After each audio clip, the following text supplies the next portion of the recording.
사도신경으로 우리의 신앙을 고백하심으로 8월 28일 새벽 예배를 시작하겠습니다.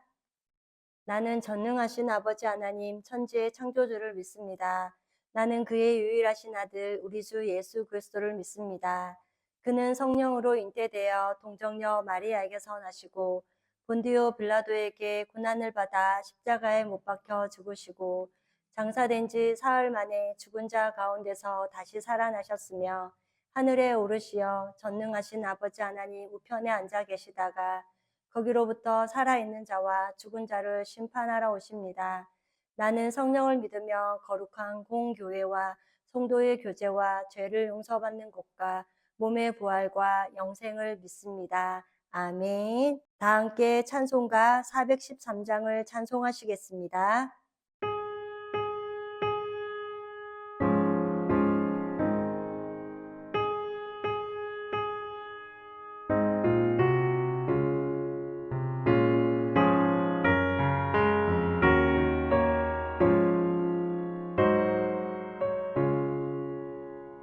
내 평생에 가는 길 순탄하여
우리 공동체의 말씀 묵상 본문은 여호수아 6장 1절에서 21절까지 말씀입니다. 그중 8절에서 16절까지 봉독하고 말씀을 나누도록 하겠습니다. 여호수아가 백성에게 이르기를 마침에 제사장 7은 양각나팔 7을 잡고 여호와 앞에서 나아가며 나팔을 불고 여호와의 언약궤는 그 뒤를 따르며 그 무장한 자들은 나팔 부는 제사장들 앞에서 행진하며 후구는 궤 뒤를 따르고 제사장들은 나팔을 불며 행진하더라. 여호수아가 백성에게 명령하여 이르되 너희는 외치지 말며 너희 음성을 들리게 하지 말며 너희 입에서 아무 말도 내지 말라. 그리하다가 내가 너희에게 명령하여 외치라 하는 날에 외치니라 하고 여호와의 궤가 그 성을 한번 돌게 하고 그들이 진영으로 들어와서 진영에서 자니라. 또 여호수아가 아침에 일찍이 일어나니 제사장들이 여호와의 궤를 메고 제사장 7은 양각나팔 7을 잡고 여호와의 궤 앞에서 계속 행진하며 나팔을 불고 무장한 자들은 그 앞에 행진하며 후구는 여호와의 궤 뒤를 따르고 제사장들은 나팔을 불며 행진하니라. 그 둘째 날에도 그 성을 한번 돌고 진영으로 돌아오니라. 여섯 동안을 이같이 행하니라. 일곱째 날 새벽에 그들이 일찍이 일어나서 전과 같은 방식으로 그 성을 7번 도니 그 성을 7번 돌기는 그날뿐이었더라. 7번째에 제사장들이 나팔을 불 때에 여호수아가 백성에게 이르되 외치라 여호와께서 너희에게 이 성을 주셨느니라. 아멘. 오늘은 우리 코너스톤 형제 자매님들과 성경 읽기표에 따라 여호수아 5장에서 6장까지의 말씀을 읽습니다. 이 시간 그중 6장 1절에서 21절까지의 말씀을 함께 나누고자 합니다. 먼저 5장 1절 말씀에 여리고 사람들은 여호와께서 이스라엘 사람들에게 요단강을 건너게 하셨음을 듣고 마음이 녹았고 그들 때문에 정신을 잃어버리게 됩니다. 그러므로 6장 1절 말씀에는 이스라엘 자손들로 말미암아 여리고는 굳게 닫혔고 출입하는 자가 없더라라고 합니다. 그리고 2절 말씀에는 여호와께서 여호수아에게 이르시되 보라 내가 여리고와 그 왕과 용사들을 내 손에 넘겨주었으니라고 합니다. 이것은 여호수아만 듣게 되는 이야기입니다. 하나님께서는 여호수아에게 하신 말씀은 이미 이루어진 사실로 확보된 승리를 말씀해 주셨습니다. 그런데 여리고성은 굳게 닫혀 있고 도저히 전쟁의 방법이라고는 할 수 없는 방법으로 하나님께서는 전쟁의 방법을 알려주십니다. 이것은 또한 앞서 여호수아는 5장 15절 말씀을 통해 이 여리고성의 싸움은 하나님의 싸움이라는 것을 여호와의 군대 장관을 통해 알게 됩니다. 그리고 3절에서 7절까지의 말씀을 보면 그 성을 둘러 성 주위를 매일 한 번씩 돌되 엿새 동안을 돌라라고 말씀하십니다. 그 다음은 제사장 7은 나팔을 잡고 언약궤 앞에서 나아가며 7째 날에는 그 성을 7번 돌며 그 제사장들은 나팔을 불 것이며 라고 합니다. 여기에서 7이라는 숫자를 계속해서 말씀하십니다. 이것은 하나님의 숫자이며 완전수입니다. 그런데 여기에서는 하나님의 테스트를 또한 이야기하고자 합니다. 하나님은 자기 백성들을 항상 테스트하셨습니다. 이것은 넘어지게 하는 유혹이 아니고 시험을 하시는 것입니다. 그들의 영적의 믿음의 수준을 체크하시는 것입니다. 첫째는 여호수아를 체크하시고 두 번째는 백성들을 체크하고 있습니다. 여호수아에게 그리고 백성들에게 믿음이 필요하고 순종이 필요하고 용기가 필요하고 인내가 필요했기에 테스트를 하고 계시는 것입니다. 그리고 앞서 말씀드린 것과 같이 이 하나님의 말씀을 여호수아만 듣고 있는 것입니다. 하나님이 여호수아에게 이르신 대로 그가 백성들에게 이르자 그 다음 제사장 7은 나팔을 잡고 언약궤 앞에서 나아가며 무장 군인들은 앞뒤에서 언약궤를 호위합니다. 이것은 하나님의 말씀을 가감하지 않고 그대로 믿고 따른 것입니다. 그런데 여기에는 결과에 대한 말이 없습니다. 사람은 너희가 그렇게 하면 어떻게 된다라는 말을 들어야만 설득이 되고 순종이 가능하여 움직이게 됩니다. 그런데 백성들은 그리고 제사장들은 아무런 지침을 듣지 못했습니다. 또한 결과에 대한 것도 전혀 듣지 못했습니다. 하나님은 요단강 건널 때와는 다른 지침을 지금 세우십니다. 그것은 10절에 여호수아가 백성에게 명령하여 이르되 너희가 외치지 말며 너희 음성을 들리게 하지 말며 너희 입에서 아무 말도 내지 말라. 그리하다가 내가 너희에게 명령하여 외치라 하는 날에 외칠지니라고 합니다. 그리고 11절에서 14절까지의 말씀을 보면 이스라엘 사람들이 여호와의 궤를 메고 여세 동안 여리고성을 돌았다고 합니다. 군소리하지 않고 여세 동안 그렇게 했다고 하는 것입니다. 우리는 어떤 일이 생기면 그리고 나의 생각과는 맞지 않는 일이 벌어지면 어떤 말인가라도 해야 합니다. 이렇게 자신의 생각과 의견을 말하고 싶어 합니다. 그런데 하나님은 이스라엘 백성들에게 긴 시간 동안 하나님의 신호가 있을 때까지 잠잠하며 성을 돌라라고 하십니다. 60만 명이 있으며 만약 각자의 소리를 낸다고 할 때 60만 개의 의견이 있을 것입니다. 전쟁을 해야 하는데 창과 방패도 들지 않고 어떻게 이길 수 있느냐 등에서부터 시작해서 여리고 사람들이 화살 한 번만 쏘면 다 죽는 상황이라는 등 내가 죽으면 당신이 책임지겠냐는 등 다양한 의견과 불평을 가진 사람들이 얼마나 많았겠습니까? 그리고 하나님께서 이스라엘 백성에게 말씀하신 여리고성은 이중으로 된 성이며 그 둘레가 1km라고 합니다. 이것이 두 겹으로 되어 있어서 고대의 가장 큰 성으로 알려져 있습니다. 이것은 난공불락의 성이었습니다. 맨 앞에는 선동부대, 그리고 나팔든 7제사장, 그 다음은 제사장들이 언약궤를 메고 돌고 그리고 흥미부대는 백성들이었습니다. 남자들만 이렇게 여리고성을 돌았습니다. 이 여리고성을 하루에 1km씩 돌고 일곱째 날에는 7번 성을 돌면서 우리 하나님은 아무 소리도 내지 말라라고 침묵하라라고 하셨습니다.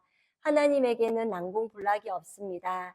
시편 127편 1절 말씀을 보면 여호와께서 집을 세우지 아니하시면 세우는 자의 수고가 헛되며 여호와께서 성을 지키지 아니하시며 파수꾼에 깨어 있음이 헛되도다라고 하십니다. 이렇게 성이 큰 것이 하나님께는 아무런 문제가 되지 않습니다. 그리고 하나님의 전쟁에서는 침묵해야 할 때가 있고 외쳐야 할 때가 있습니다. 침묵은 하나님에 대한 묵상과 하나님께 맡긴다는 의미인 것입니다. 그리고 침묵하면서 여호수아에게 집중하고 있어야지만 외치려고 할 때 외칠 수 있는 것입니다. 여호수아와 이스라엘 사람들은 지금 가나안을 정복해야 하는 사람들입니다. 그래서 지금 여리고성의 앞에 서 있는 것입니다. 이 싸움은 지금 영적인 싸움인 것이기에 이 영적인 싸움 앞에서 사람들의 의견이나 전략이 필요한 것이 아니라 그리스도인들이 영적 싸움에서 승리하기 위해 필요한 한 4가지가 있습니다. 그것은 첫째 믿음입니다. 두 번째는 순종입니다. 세 번째는 용기이며 네 번째는 인내입니다. 여리고를 바라보면 무너진다는 생각을 가질 수가 없습니다. 하나님은 여리고를 바라보라고 하지 않으셨습니다. 하나님과 하나님이 보내준 종을 바라보며 하나님에 대한 그리고 여호수아에 대한 믿음이 필요했습니다. 상황과 현실을 보면 도저히 안 될 것 같습니다. 그러나 하나님이 하고자 하면 되는 것입니다. 7일 동안 하라고 하신 것은 믿음에 대한 도전이었습니다.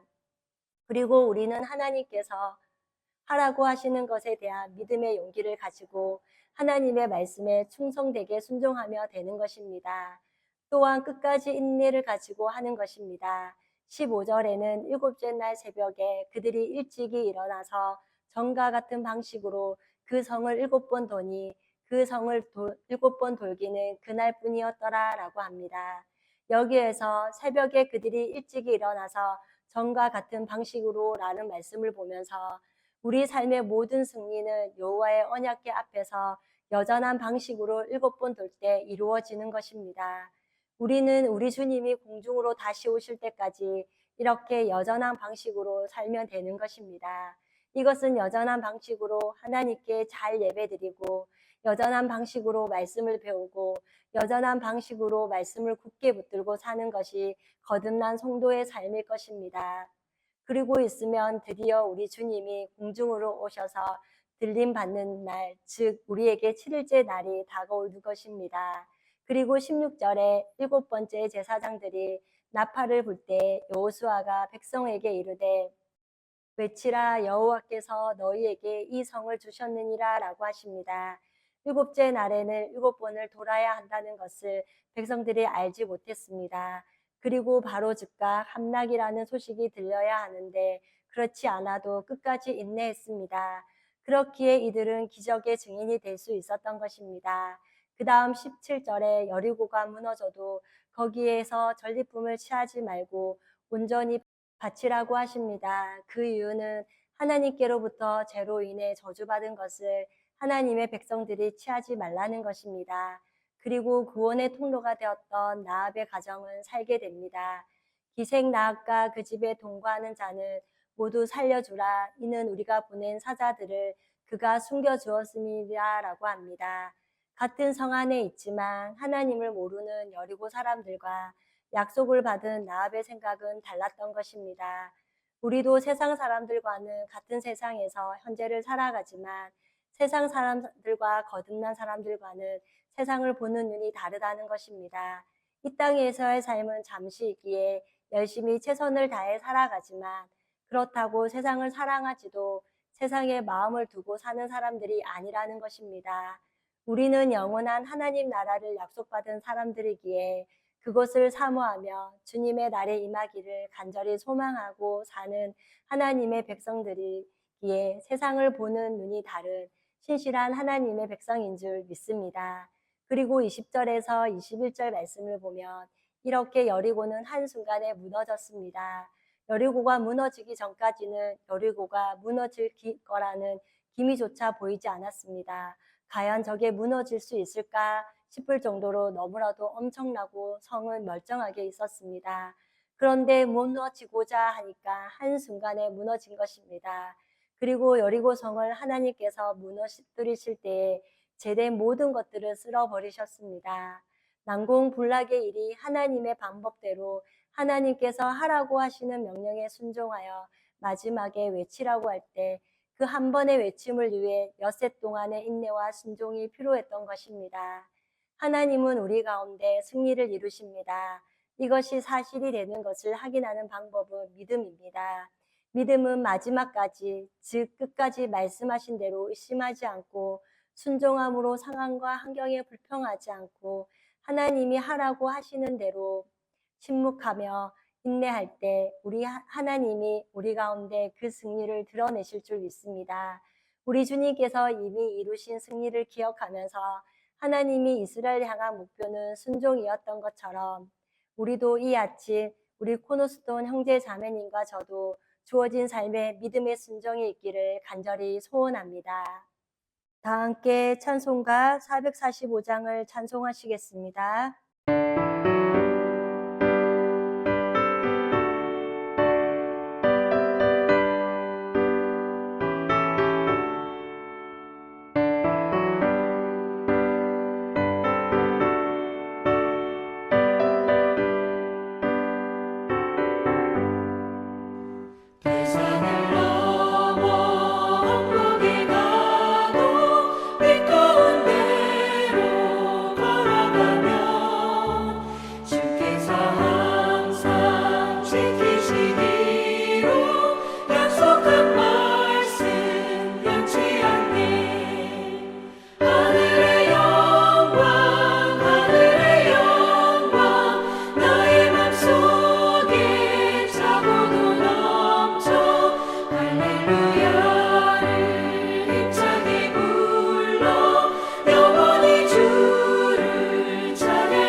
함께 기도하시겠습니다.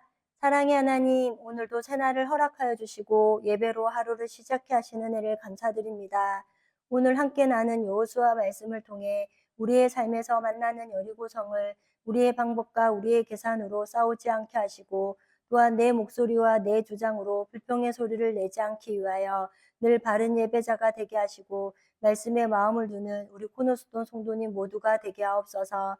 그리하여 세상과는 다른 승리의 길을 예수님을 통하여 십자가를 통하여 주셨음을 믿고 주님께서 우리에게 주신 말씀을 붙잡고 순종하며 나아가는 또한 믿음의 삶을 살아가는 하나님의 백성들이 되게 하옵소서. 그런 믿음의 삶을 신실하게 우리가 살아갈 때 마침내 하나님의 승리를 보게 될 줄 굳게 믿고 끝까지 인내하며 불평 대신 찬송의 옷을 입고 날마다 감사의 입술로 주님을 찬송하며 하나님을 영화롭게 하는 삶이 되게 하옵소서. 지난 주일 환경을 극복한 사람이라는 제목으로 말씀을 듣게 하시니 감사합니다. 다니엘은 악하고 무능한 왕 아래에서도 예레미야의 가르침을 항상 마음에 품고 살았기에 그리고 타락한 지도자와 타락한 신앙도 문제가 되지 않았음을 보았습니다. 언제나 전에 하던 대로 흔들림 없는 예배자의 삶, 기도하는 삶, 그리고 말씀을 붙드는 삶을 살았기에 크게 은총을 입은 자가 될 수 있었음을 말씀을 통한 또한 깨닫게 하시니 감사합니다. 우리도 세상과 환경에 빠지지 않고 말씀을 붙들고 넉넉히 이기며 크게 은총을 입은 사람으로 생명의 맥을 잘 이어가는 자들이 되게 하옵소서. 오늘도 하나님의 말씀을 즐거워하며 묵상하는 가운데 복 있는 하루의 삶이 되어지기를 기도하며 우리를 죄에서 구원하여 주신 예수님의 이름으로 기도드립니다. 아멘. 이 시간 합심으로 기도할 제목을 나눕니다. 나의 가족, 사랑하는 부모님, 배우자, 자녀의 구원과 흔들리지 않는 믿음을 위해 자신의 믿음과 성령 충만함과 능력 있는 삶, 경건한 삶을 살도록 그리고 지난주에 들었던 말씀을 기억하며 교회를 이끌어 가시는 사랑하는 담임 목사님과 사역자들을 위해 소그룹 원들을 위하여 매주 화요일마다 있는 요한계시록 성경 공부와 매주 목요일마다 진행하는 목회자 세미나를 위해 그리고 각자 가지고 계신 기도의 제목을 놓고 기도하시기를 바라며 오늘도 주 안에서 승리하십시오.